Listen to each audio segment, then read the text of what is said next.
The Kolbrin Bible, Chapter 15, Women. There are two categories of womankind: wives or potential wives, and women of pleasure. The first of these are the intended mates of men, their companions and comforters, the mothers of their children and the goddesses of their hearths. The others become their companions in carnal pleasure. They dally with them, then cast them aside, and they pass on to the embrace of other uncaring men. Each woman decides which category she will join, and that is her chosen path. Never confuse the two kinds of women, lest you eat out of your heart in sorrow and regret. It is decreed by the nature of things that womankind should fall into two groups, and each woman is to be dealt with according to the category in which she has placed herself. What kind of woman can be without a household? Only one who is cast out or has run away because of her misdeeds. Avoid the singing woman, whose ways are frivolous. She is beautiful, but her beauty is like the honey in the honey pot. It attracts many flies, and they pollute it. Guard yourself against the wiles of a woman from a strange country, whose city and household are not known. Who are her people? What are her ways? From what has she flown? From her mother's solicitude and her father's supervision? As she leaves them to sorrow, so will she depart from you. Or does she flee her own reputation? When the feelings of a wanton woman are deadened, as the edge of an axe is deadened by constant use, she ceases to please. She becomes as the wassailing cup passed around many times. Then she flees from the place where she is known and lays her trap among strangers. And he who asks no questions takes her into his household and drains the polluted dregs that remain. Avoid the flattering woman who would beguile you with words. Shun her who repudiates woman's covenant with the creating God, who casts the treasures of womanhood lightly before men. Her hand guides along the path of sorrow. Her embrace leads to the soul's desolation. She shatters her dreams of man.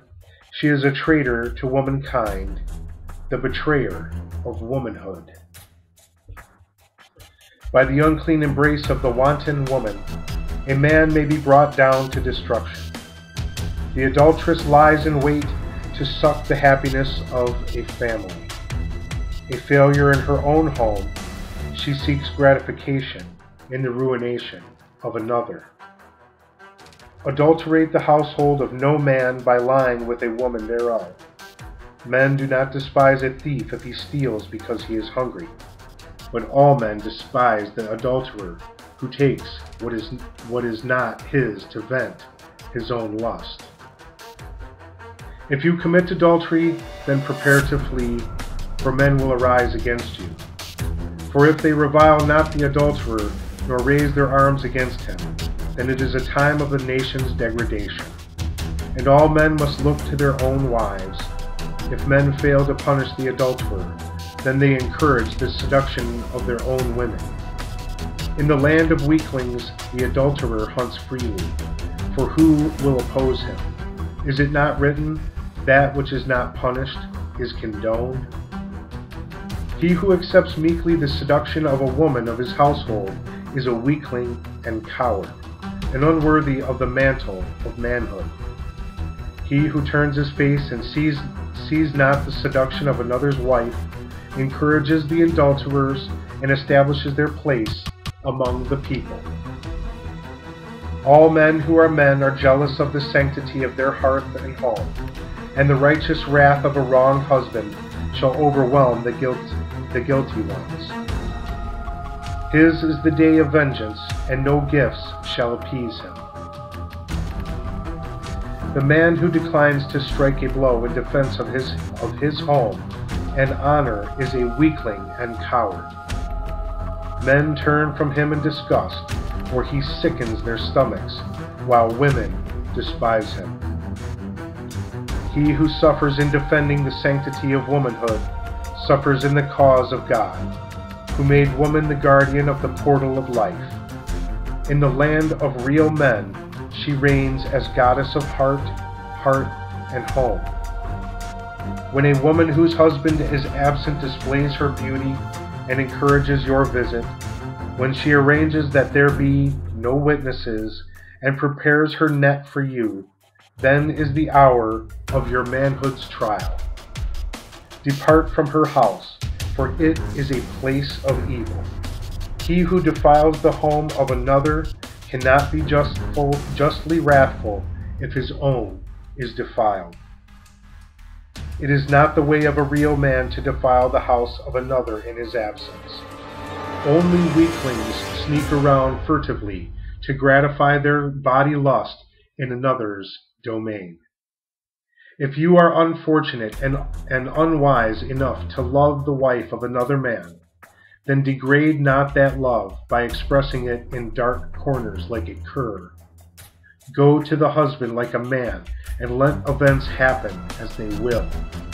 If you wish to be welcomed in the household to which you are in the habit of going, always treat the women folk with reserve. Thus you will not be regarded with disfavor, and will be trusted by your host. If he has daughters, he will say in his heart, "Such a man can be trusted with my daughter's welfare," for he is circumspect and a man of honor. A man who is not prudent casts an appraising eye over the womanfolk, and his host is insulted, for no woman of his household is indecent. Be not bedazzled by beauty alone. A beautiful tree with gay flowers rarely bears an abundant harvest. As a fire is beautiful and useful when restrained within the fireplace, but a thing of destruction when loose, so is the beauty of a woman when not kept in restraint by virtue. The beauty of a chaste woman inspires a man to greatness and to high accomplishments, that he may possess it. But the beauty of a harlot leads him along the paths of dissipation and improvidence. Men will strive and attain great things to satisfy their desire, but will cease their efforts if it be cast at their feet. The beauty of womanhood was ordained to inspire man, and of all things it is his greatest incentive to achievement. Therefore, a woman's secrets are not to be lightly attained. The evil of the harlot is that she encounters the inspiration of womanhood. Her wickedness is her cheapness. The pleasures of a harlot are of the body and exist only for the moment, to pass into the nothingness like a dream. What have you given? For it is the loss of men. The vigor of manhood that bears man along the path of great things may be also a weapon in the hands of evil, but the weapon remains sheathed until placed in the hands of a wanton woman. The harlot sets her trap. The toils of the net are soft and supple. The weakling is caught easily, and even better men are caught by deceit. The soul of a man is bruised, and the power of womanhood is weakened. The bait of a wanton woman may be seen from afar. It is attractive and alluring.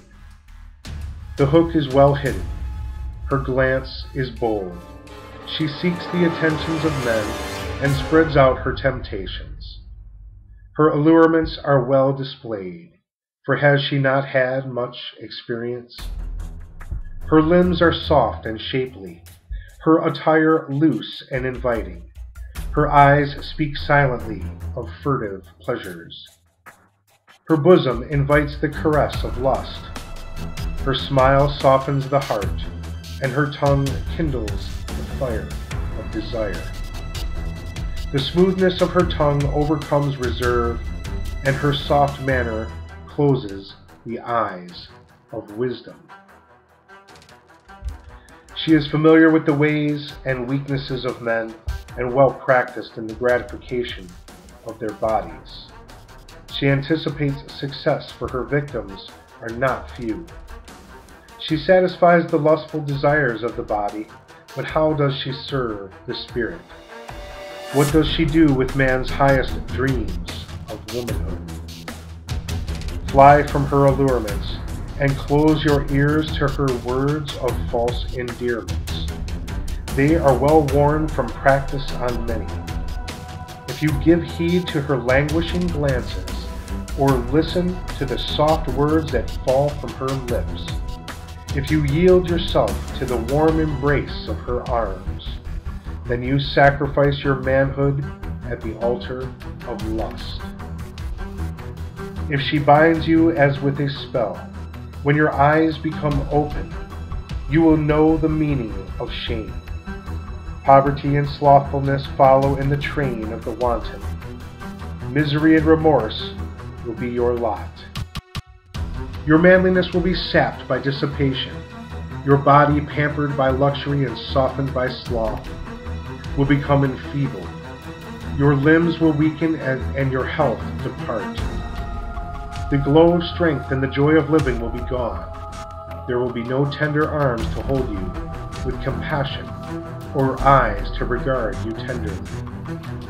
None to listen to your griefs with understanding, for you have chosen the path of the fornicator. Gentle women will withdraw from your presence, and naught is to be wrung from the heart of a wanton, for only her body is soft. Therefore, be wise in your dealings with women, and to be wise is to be prudent and strong.